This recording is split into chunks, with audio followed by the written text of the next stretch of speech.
Good afternoon, everybody. Thank you for being here in the room or being online. Today Wits Geosciences has a couple of guests from Datarock. We had Brenton Crawford and Wendy Ware representing Datarock. They are usually in Australia, but this week they are in South Africa because of the Geometallurgy conference that was organized by SM, the South Africa Institute of Mining Metallurgy during this week. The microphone? The microphone is here. You don't hear me?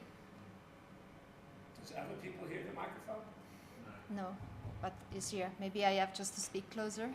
So we all welcome our guests from Datarock. Brenton, thank you for doing the talk at lunchtime. And now we have Wendy Ware for us. And Wendy, I actually let you introduce yourself because it's nice to have South African heritage, now living in Australia and coming back and bringing knowledge and sharing knowledge with us. And she wore different hats during her career, and it's nice to hear all of this from herself. Thank you, everybody. Thank you.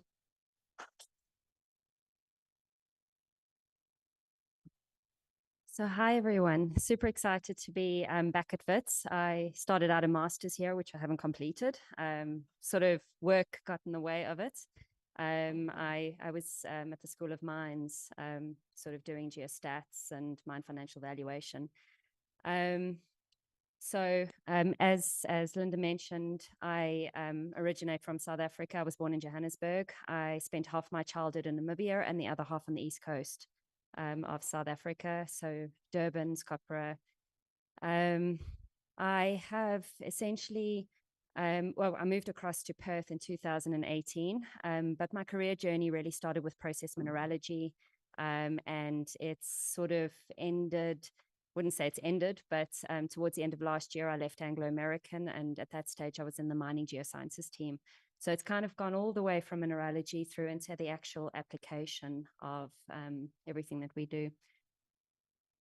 Thank you very much for having me here today. Super excited to be speaking about geometallurgy, my favorite subject. And thank you, Linda, for the invitation for both Brenton and myself. When we toyed with what to call this particular talk, we came up with Geologists, Stop Guessing Your Plant. But in reality, my experience, I don't think it's the geologists that are so much the problem in the whole guessing the plant side of things. What we are the custodians of the rocks. So essentially anything that we want to understand about the rocks, we can make that happen. So I'd like to just sort of spin this title around just a little bit and say geologists stop others from guessing the plant, because that's our role in the broader scheme of things. And in order to do that, we're going to be speaking about modifying factors and essentially what Geomet does in terms of converting modifying factors into numbers that actually quantify uncertainty in decision-making at operations. I'm going to start with a definition, and I was going to ask you to give a crack at it because I was really interested to see. I certainly cast my mind back to my early years at university, and there is no ways I would have come up with a definition. This definition has essentially been crafted over time, and it is an amalgamation of many definitions that one finds out there. Fundamentally, I've highlighted the key parts of it. We take the attributes of the rocks, and that's our responsibility as geoscientists. And we help as geometallurgists convert that into an understanding of behavior, and that behavior gets used in decision-making through the mining value chain. In terms of attributes of the rocks that we're interested in, everything that you learn about at university, mineralogy, chemistry, texture, hardness, geotech. Get familiar with geotech. It's a really important additional data set that can be used. And that sort of links in quite closely with structure as well. In terms of behavior, we're speaking about anything that happens to the rocks when we subject it to energy, chemical reactions, time, stresses, all of those types of things happening through the value chain. And how the rocks will behave is ultimately where we're trying to go. And that helps us then build better mine plans, and it helps everyone downstream in making better decisions and ultimately not making and de-risking our decisions such that we don't make huge financial mistakes, and that we can unlock value for mines. Because ultimately that's what we do in mining as geologists. We help through the entire mining value chain, we convert rocks into value. That's our ultimate objective. Starting with the traditional geomet workflow, because this is the one that's been around for the last few decades, and it is the one that we need to get familiar with if we really want to start to move into the future of mining.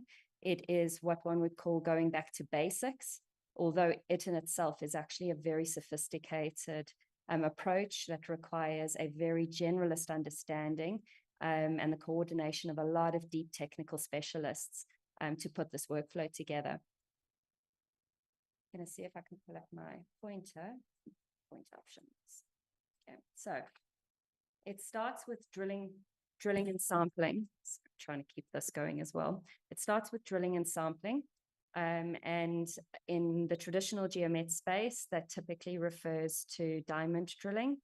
And those diamond drill holes are very sparsely distributed because metallurgical samples and drilling are expensive. You're looking at distant grid sizes of about 50 meters to sometimes up to 200 meters, and you're having to really infer what sort of sits between. Those samples, those core interval composites, they are submitted to a laboratory where they are tested through an array of metallurgical tests that are relevant to the ore body in question. In a bulk commodity that will be moving towards value and use understanding, and that's ultimately understanding the value that your customers are going to be able to achieve and bringing that back to the ore body. In the metal space, that means looking at how we're going to liberate ore minerals and how we take those ore minerals and process them further into the metals of interest. All of that information feeds into databases, it's QA/QC'd, and all of those workflows exist there, and you can start to see how the various teams will start to build together to put this workflow together. Then enters the modeling and estimation space, and that uses typical traditional modeling and estimation capabilities, often kriging and that. And we build these block models, so represented by that very, very sort of simple block. And then what the mine planners do are they take that block and they deconstruct it into a time sequence that maximizes net present value over the life of the asset. So this particular workflow, it is a slow and time-consuming exercise with a lot of role players in there. You're looking at an update of the model happening annually, maybe every 2 years, and then that feeds into the planning process, which is on the same cadence, and it is focused on net present value, so long-term value. Just to highlight the two blue blocks here, metallurgical modeling is typically done by a different team outside of geosciences. And what they do are they will take some of those attributes that we've acquired during our testing, and things like bond bulwark index, drop weight index, and they will then convert it into something that can be used in decision making and mine planning, something like throughputs, tons per hour, how fast the material will migrate through the plant. So that's the reason it's colored differently. It's done by a different team, but in collaboration. So a lot of collaboration here. And reconciliation is the same thing. It's actually a collaboration methodology that allows you to assess what you plan versus what is actually realized, so that you can go back and you can evaluate the entire workflow from start to finish. So that's traditional geomet, and it is absolutely imperative that if your site needs a geomet program, that gets implemented as the baseline of everything. Now, what I've been asked to discuss today are modifying factors. There are many sites around the globe that do not use geometallurgy in any way. And a very dear friend and colleague of mine based in Santiago, who's a brilliant geometallurgist, his analogy, and this one has stuck with me. Essentially, if you are operating without geometallurgy in your workflow, you are driving with no visibility of what's to come, you're using your rearview mirror to tell you where you're going. So you're using history in order to gauge that. So keep this in mind. We will come back to it at the end. But this is what happens when one utilizes modifying factors alone and doesn't utilize geometallurgy as the basis for how the operation operates. Okay, so we're talking about the value chain, and I don't think this will be news to anyone here. The value chain really starts when we are trying to find an economic deposit. It then, once we found something, we move into the build phase, where we define the deposit sufficiently to move us through various stage gates while building, while designing our processes, our mining routes. We then move into the operate stage once we've got an existing mine, and ultimately we trying to maximize profitability through that. So there's a fundamental switch that happens from the build phase into the operate phase, and that is the move from NPV-focused planning into EBITDA-focused planning. So it's all about maximizing profitability. It's really where Geomet starts to pay its bills. Everything that comes after that are the behaviors of the rocks that we're trying to predict in the early stages. So our rock characterization happens all the way through into the operate space in an in situ capacity. And after that, rock characterization becomes temporal. So as it starts to move through, we could have sensors, all sorts of information being acquired about the rocks. And fundamentally, geomets sit across this. In the early stages, they are working with their geosciences friends. Many of them are geologists, but they don't always have to be. And I'm working to create those right workflows to unlock the information about the rocks that provides insights into the decision-making process downstream. Value. It's good to sort of just point it out at this stage. Value in the early stages, huge.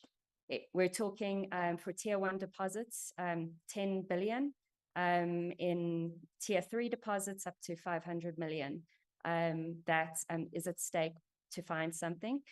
That is not really where Geomet contributes, but the information being acquired in those early phases, if it makes it through the various islands that I heard Glenn refer to these as the other day, and I actually find it quite funny because these do look like islands, that information passes its way through and then gets utilized, and you're adding to it. So you're constantly adding early phases, small data, latter phases, big data, loads of information really flying at you that you're trying to distill.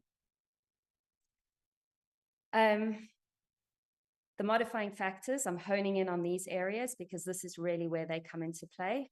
They help us through this build stage, making sure that we're creating the right sized plants, that we're choosing the right processing routes and mining routes.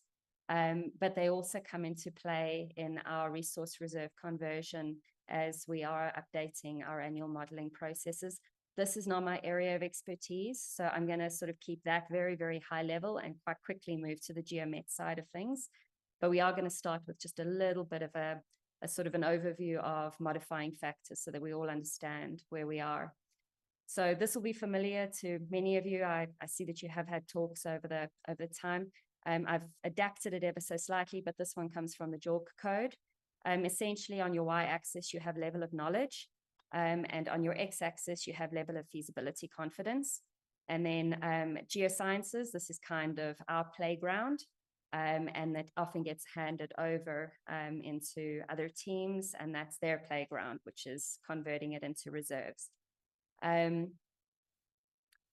You have increasing level of confidence as one moves up across both, and this little patch over here, I'm going to hone in on it.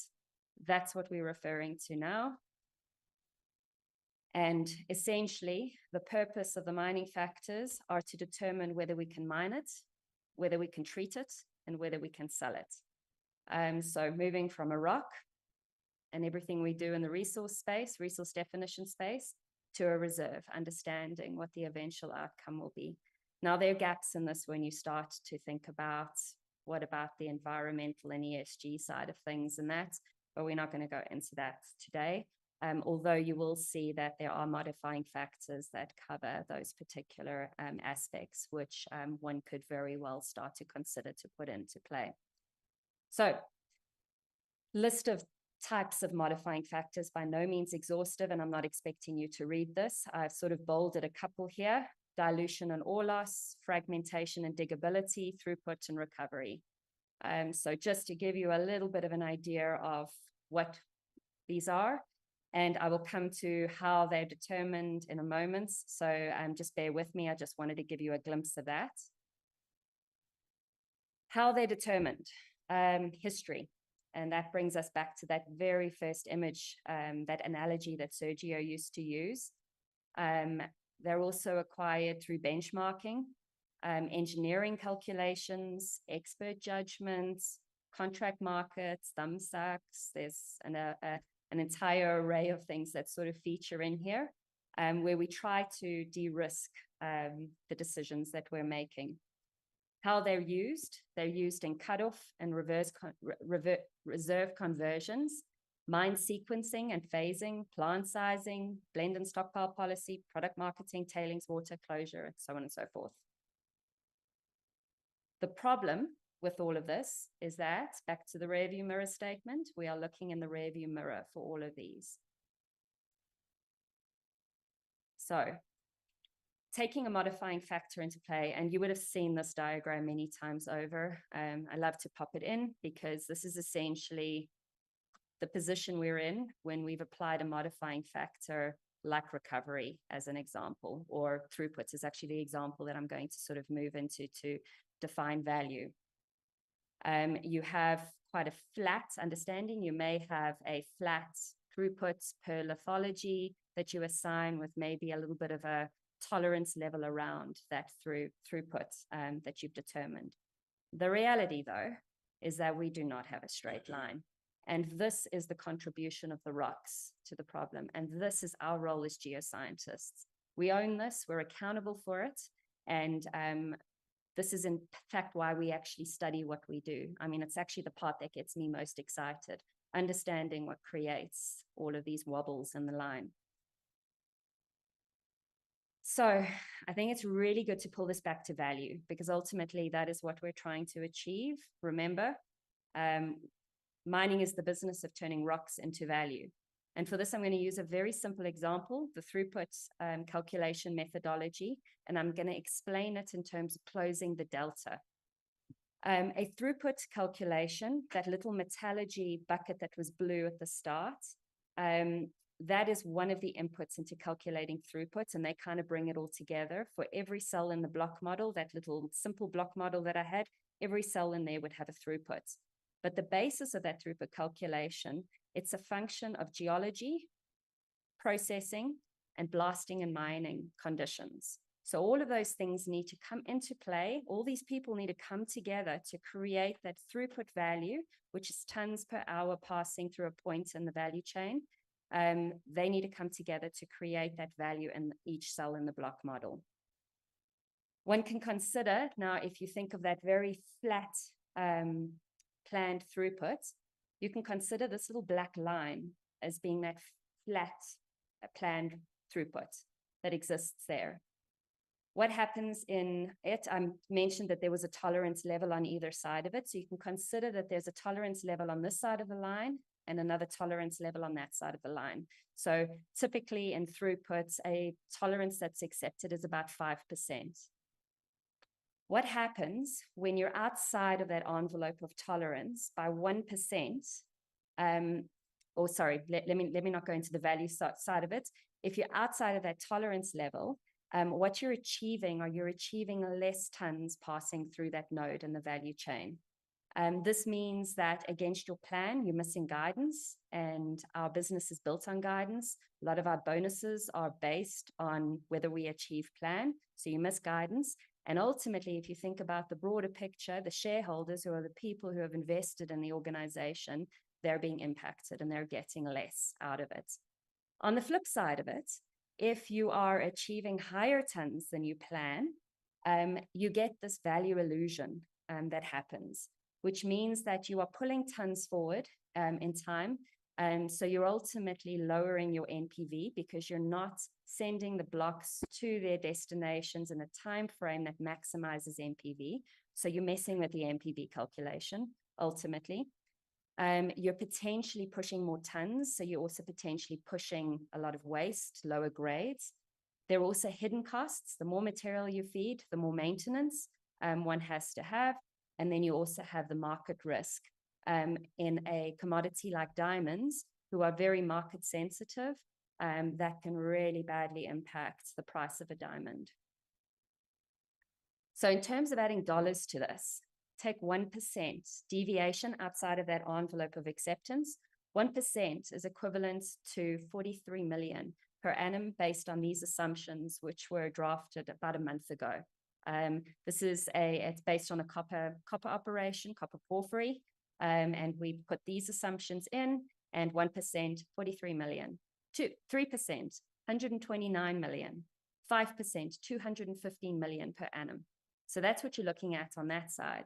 But now flip it around, and remember I said value illusion, think of it as an iceberg. What's above looks like we are getting 43 million in gain. But what we're actually getting, are we getting a recovery loss that comes with it? Because we're pushing more, which means that we have to compromise somewhere. We're getting grade dilution, potentially. Hidden costs, maintenance, extra water. In water dire areas, you cannot just randomly use as much water as you want. You get penalized for it. Many governments do so. And then you have your NPV timing penalties that exist. And the net effect, if you have all of these coming together, could be up to 160 million. So we're talking about a lot of money for an operation in this. Sorry, I have a duplication of slides. I went and lost all my slides this morning, so I had to replicate this. So I do apologize if you do see some little hiccups come through. Again, I want to reiterate, what's our role in this? We are the custodians of the rocks. We help the business understand the variability of the rock so that we can reduce uncertainty and reduce risk. And elevate value delivery. So coming back to the modifying factors now.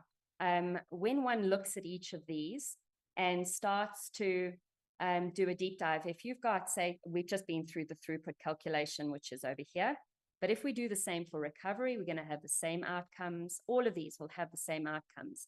So understanding variability across all of these, and these are the ones that are linked to the rock, all the ones that are colored in blue, it becomes imperative that we start to think about bringing in an understanding of variability when we're setting up our mine right from the offset.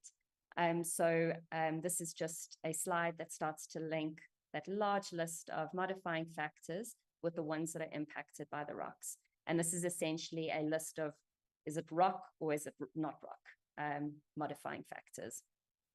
And some of these are partial, some of these are full, and actually those are switched. Your partial are your geotechnical stability, mining method selectivity, so on and so forth. And your full are things like dilution loss, fragmentation, throughput. They are very strongly linked to the rocks. Okay, so back to the traditional geomet workflow. This is the first phase of any program. You often start out small. You don't get much budget to start off with. We're notoriously bad as geoscientists at articulating value to our management so that we can get drilling and get sampling and get testing. So we often are given a budget to do 20 metallurgical tests or something along those lines. But we start out small and we get it used and we start to motivate further. And hopefully, if we've done it correctly, our leadership starts to see that we're adding value and they grow this. And slowly you build out a deposit where you can use modeling and estimation to support your life of mine planning. This particular slide is actually something that one of my previous colleagues, Craig Morley and Anglo, used to drum into us. This methodology leads to a block model where you have an estimation in each cell in the block model. But in fact, we are not mining a number in a block model. What we are mining a rock. and a rock comes with all of its variability. It has textural variability, it has geochemical variability, it has mineralogical variability. So what we need to do is we need to understand the rock at its fundamental level. And I like to refer to this as the DNA of the rock. Ultimately, we need to break it up into packages that help us characterize that rock and help us understand exactly what it is. And this is our role as geoscientists. I often say that if we were to be blindfolded as geoscientists, good geoscientists, we would, and we were given the whole rock geochemistry, we were given the bulk modal mineralogy, and we were given texture across multiple scales from under a microscope all the way through to what you would see on a bench. Brenton presented an example earlier today of that. You look at texture across all of that, you fundamentally have all the building blocks to describe that rock and ultimately move towards understanding how it will behave through the value chain. So I'd like to introduce you to the material science tetrahedron, and it is applied very well to geosciences. What you see at the heart of the tetrahedron is what we call holistic rock characterization or full rock characterization, or some companies call it advanced rock characterization. It's fundamentally understanding the mineralogy, the chemistry, and the texture, but as required by the operation. So whatever the operational needs are, you build it back to understand those workflows.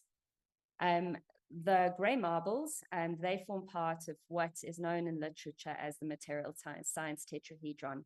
And a material is believed to have a behavior, and that behavior is defined by its performance, its structure, its processing, and its properties. Rocks can be seen as a material. Brenton used the cake example. We often use the same example in geomet. In geomet, we're unbaking a cake through the value chain. So we're fundamentally moving it to its individual components, its individual ingredients as we move it through, starting out with this holistic cake. So it's a very counterintuitive process, but we start with the cake in the middle and we move our way outwards and build that. So where we are with traditional geomet, we test these physically. So we run a flotation test, we run a bond bulwark index, we run acid leach potential, we do all of those types of things, and then we ultimately estimate that in. Where we need to go eventually, and this is where the world is starting to move, is starting to leverage all of the other information that exists about the rocks so that we can start to predict it.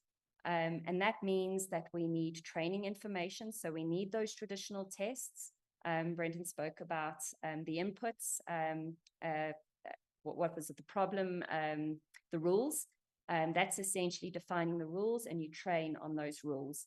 And these little arms, that speaks to predictive geometallurgy. It links the characteristics of the rocks with the outcome.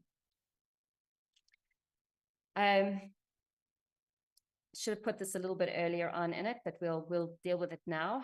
So the value chain itself, and I'm going to move through this one quite quickly, but we move from mineral resources into life of mine planning, into ore control, short-term mine planning, mining, processing, and delivering.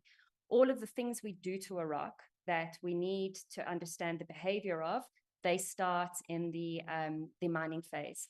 So when we blast a rock, which is often the first phase of comminution, we need to understand how that material is going to fragment.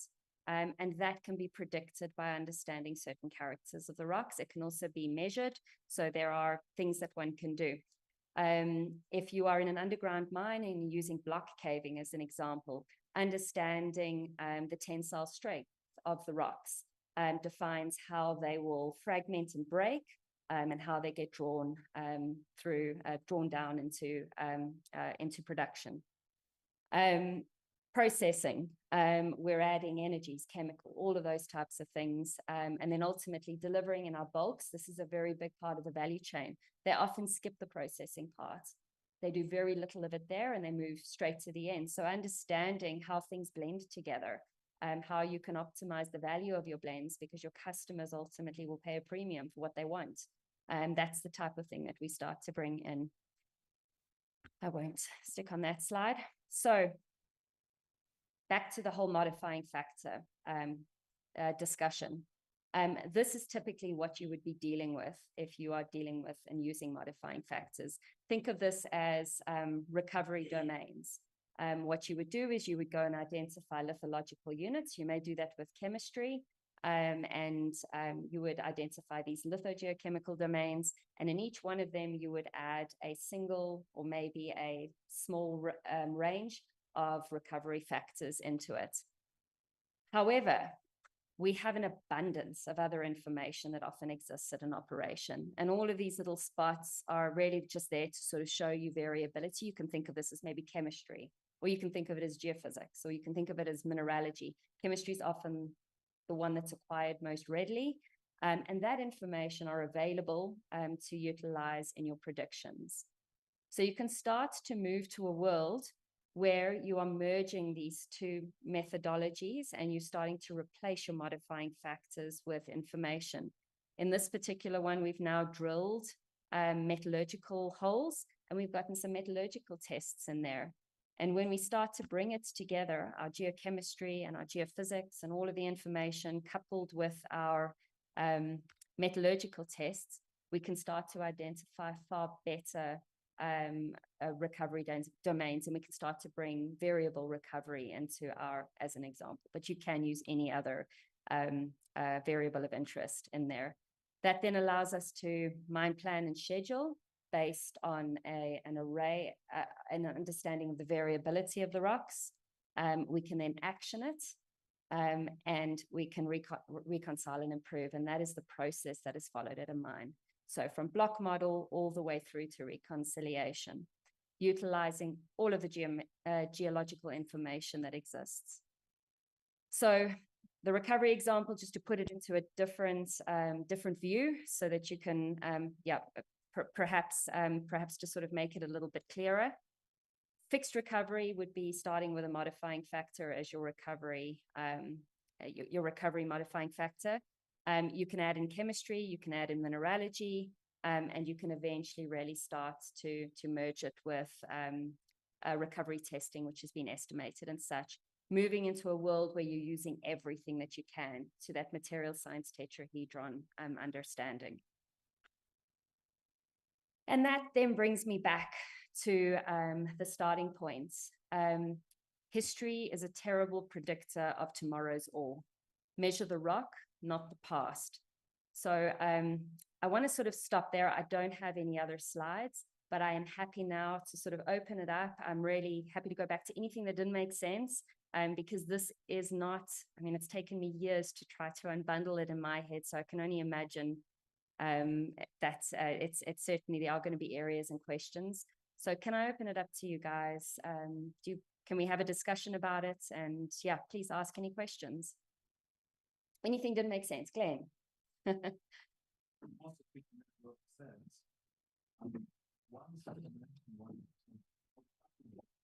Sure.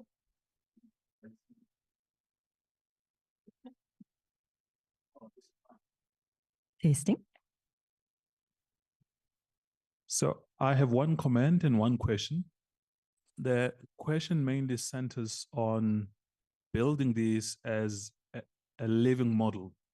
Because what I have seen in practice, including companies that says that they are practicing geometallurgy, the geometallurgist tends to sit in a central office, and they usually deal with sample data, not production data.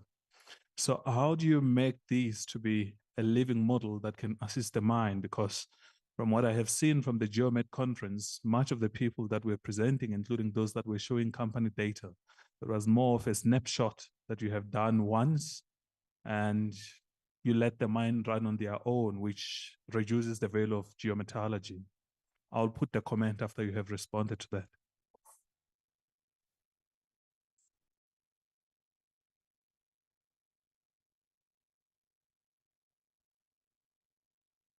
You can hear me? Yeah. Okay. Let's see if I can do this. Hopefully this actually works. Yeah, sure. Oh, I'll maybe start describing it while we're waiting for So where I've seen a living mine a living model get created, it started out with the diamond drilling workflow, because that is your real gold standard in the whole thing. Thanks, Linda. Keeping the concept of mineralogy, chemistry, and texture in mind throughout, because ultimately we need all three if you're going to future-proof anything that you're doing.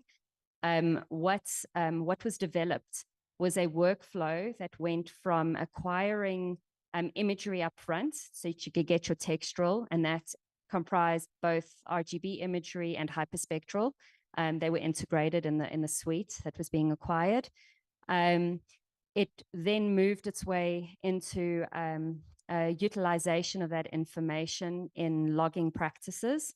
So not just geological interpretations, but they actually utilized the information to classify domains of interest.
I'm using FTIR as if everyone knows.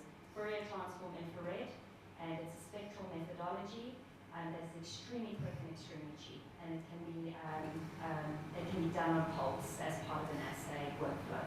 So that got added in.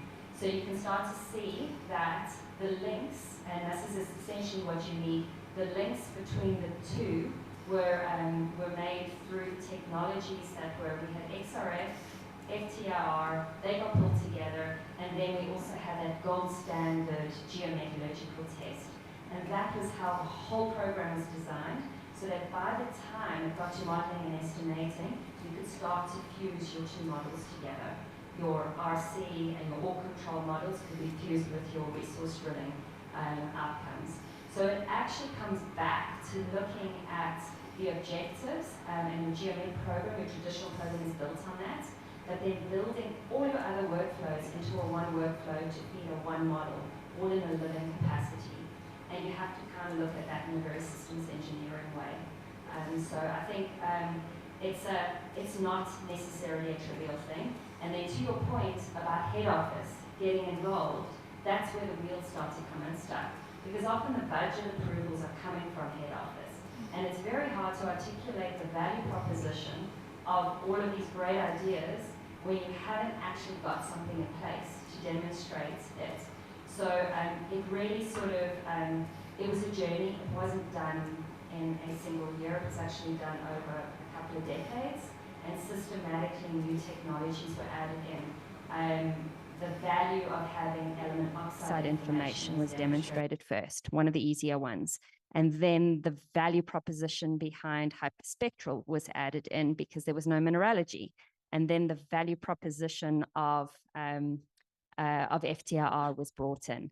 So, and then QA/QCing methodologies like QuemScan and that, and MLA and that, to validate the outcomes of FTIR, they were added into the picture. So it's a multi-year program. It requires value articulation throughout, and it requires that you're thinking about integrating your technologies across both fronts, because your predictors need to be the same in both. Your featural inputs need to be the same in both. If you want to use your little traditional geomet golden standard at the heart of it. Sorry, that was a really long answer, but I hope it's sort of hit the mark.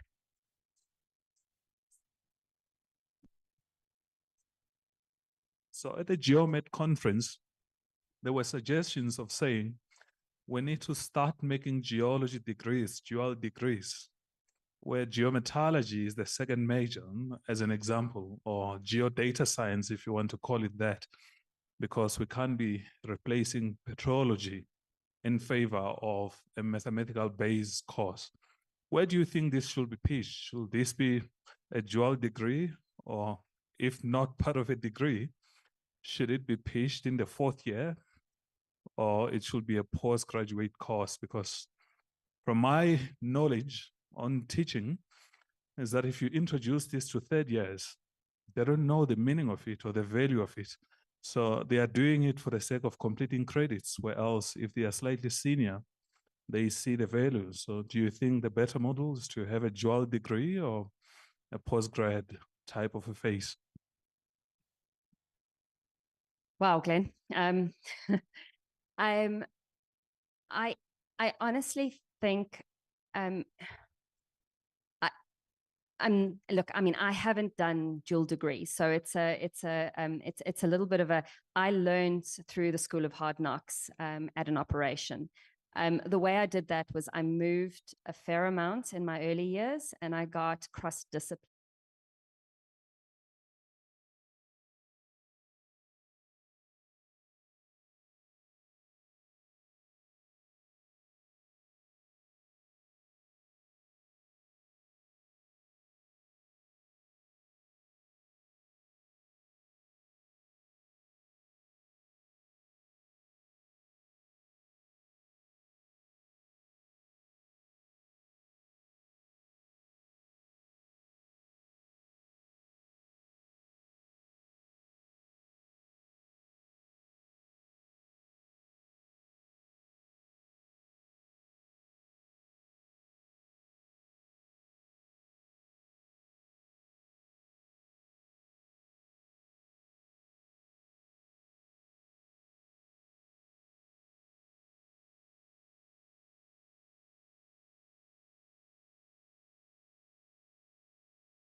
We can certainly bring that into our curriculum, starting to get people thinking in terms of workflows and waste reduction and that. I also think business acumen is something that geologists need. I think every discipline needs it. So we can start to articulate value. I certainly have grown into my understanding of value. It took years. It would have been, I landed up doing my financial valuation, and that for me was the turning point. So that was almost a micro-credentialing because I didn't really finish it at the end of the day. So there have been a couple of key things. The geostatistics course, I did Christina Don's courses, those helped. So I do think it's great to bring some more variety into geosciences, but our problem is time. I mean, geosciences is already a vast field to sort of really get to grips with things. But I do think there are some foundational things that we could bring in, and if not, encourage these types of seminars and bring in business people to speak about the things that are going to matter when you step into a mining operation. So I don't know if that answered your question, but that was kind of my journey, which is falling into this more than anything else. There's a question on the screen for you. Awesome. How do you digital twin? How do digital twin? Okay, that's a great question. So. Essentially, a resource model can be seen as being a digital twin. And what we do with that is we do very sound reconciliation. Because if you have taken a model and you've applied it, but you haven't measured the outcome, you're actually really sort of operating in no man's land. So I would say digital twin models are going to be way we sort of, we're going to continue doing, and we're probably going to see a lot more machine learning coming into, so these hybrid modeling and estimation methodologies. But I do think we are entering an unknown age where due diligence is going to have to become something that we're starting to consider in our codes and that. So I think we've got a lot of thinking to do around this. I definitely don't think I'm the person to necessarily sort of speak to it in its entirety. But I think we're already doing elements of digital twin in Geomet anyway. So it's again. Yeah.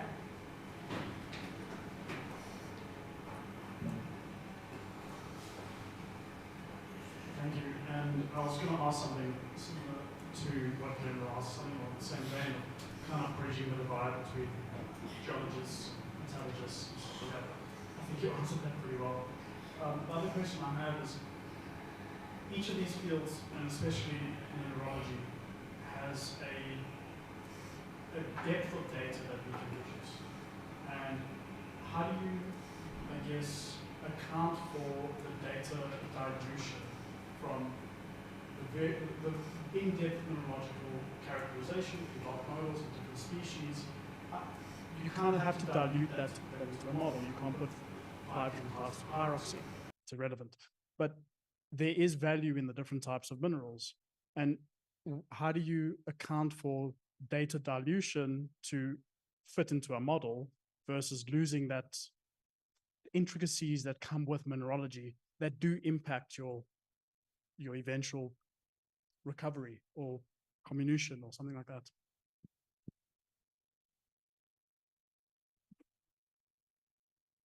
I think all data that we are acquiring needs to be well managed and available and accessible. So I think we're living in an area where we've got more technology coming online.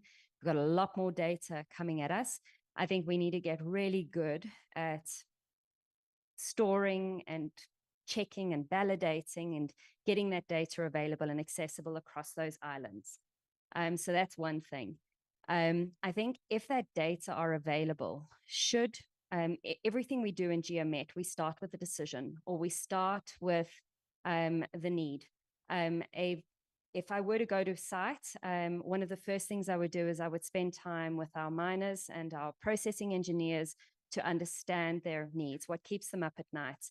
And that is typically how I would start to define my Geomet program. To do that, you've got problems that have a need now, and they're going to require certain data availability now. And you're able to access that if you've done your storage and your maintenance very well. Those do change over time. New technologies come in, and that you always need to be able to access it. I do think there is a huge divide between discovery geoscientists and operational geoscientists. Operational geoscientists are very good at speaking value. Discovery geoscientists are very good at doing deep science. And again, there's that massive divide that sits between the two, and no data really sort of passes through, or you fight for it. So I think we've got a lot of work to do in the plumbing side of things to make that information available. So when these questions do come up, we can still do the good science downstream, and we can still go back and easily access it. The way that we future-proof our Geomet programs, because I've been at operations where all of a sudden you've got a new technology being put in a bulk ore sorter at the start of an operation. And what the bulk ore sorter does is it removes certain lithologies and gangue and sometimes even ore, and it fundamentally changes the characteristics of the feed. So all of our assumptions about the recovery of that material changes. So I truly believe, get the foundations right, make sure you're getting mineralogy, chemistry, and texture, make sure that information is always available, do it to the best of your ability. And there are time constraints, and so all of that needs to be built in. And then it comes back, I suppose, to the whole systems engineering side of things. So it's going to be very different for every operation. So yeah, it's a great question as well. And it's definitely things we've grappled with over the years. But yeah, don't forget the good science and operations. So take that. I mean, if any of you go off into a mining operation, take your good science with you, please. yeah, go and look at those rocks and love the rocks and understand them. And it's really critical. Linda. I take the conversation a little bit away from the geomat itself, just because we are here in a university and you are also passionate about education. And we try to do the best to bridge the gap between academia and industry, bringing this speaker here. But the problem is that we don't catch the audience that is actually our clients are the students. You students are absolutely missing. They are missing from this room and they are missing from many events. The SIMM made a conference on geometallurgy this week. There were free tickets to students. They hardly could get this ticket away. Same Geological Society is free for students. We have placard or advertisement everywhere. No student is signed up. How can we actually make students to participate? Because there are advertisement everywhere on the building. Robin sends out email, app, nobody comes. I'm sorry, I ask you because you're external to academia. Maybe you can give us an idea to us academic, how we can catch, this could be an opportunity. If a person wants to find a job in Australia, they can come here and talk to you about a job.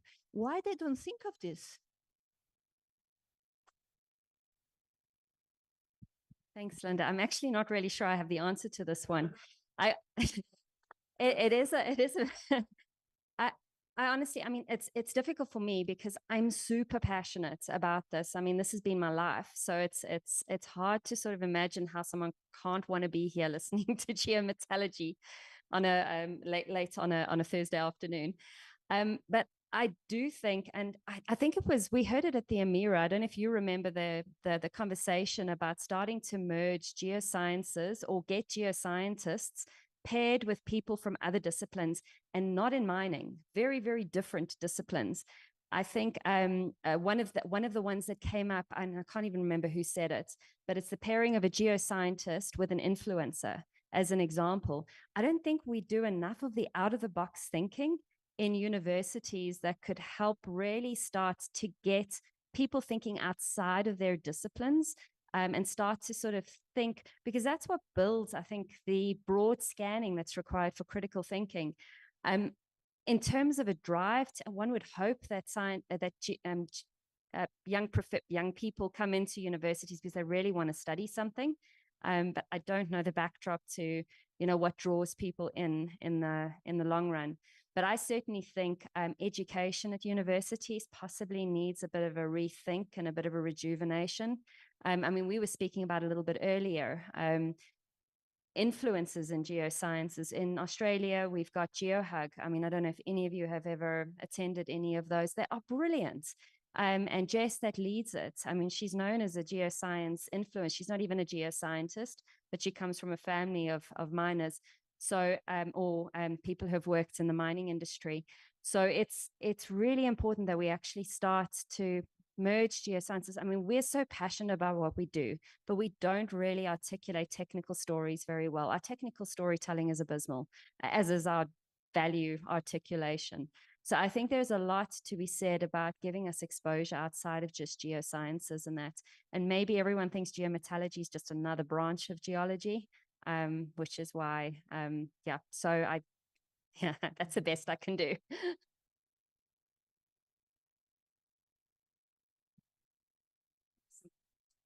Thank you, everyone. Thank you for being here. And thank you, Wendy and Brenton, for actually coming to visit us and see the campus. I would like to remind you that next week we have another guest from Australia. We have Professor Marco Fiorentini from the University of Western Australia. He is in South Africa with his master in economic geology with a group of international students. They are coming to visit Wits. So please join us next week for the Geotalk. The subject of the talk is about the metallogenesis of Archean cratons. So we are going to learn more about how the ore deposit forms in Archean cratons. And so see you next week. Thank you very much. Bye.